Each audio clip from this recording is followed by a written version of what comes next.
ሃይ ጋይስ እንዴት ናችሁ? ሰላም ሰላም። እንደዚህ አይነት ረከቦቶችን አሰራር ከፈለጋችሁ ዲያ ኢፖክሲ ብላችሁ መሰልጠን መማር ትችላላችሁ። አድራሻችን ጀሞ 1 ኖላ ህንፃ 4ኛ ፎቅ ሲሆን ለሁላችሁም ተማሪዎቻችን ልዩ የሆነ ቅናሽ እናደርጋለን። ሁሌም በየሳምንቱ ሰኞ ክላስ አለን። መጣችሁ መማር ትችላላችሁ።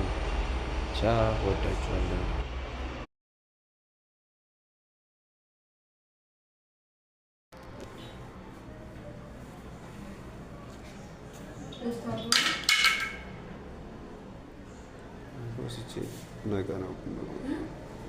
ነገ ነው ፖስት ማድረገው።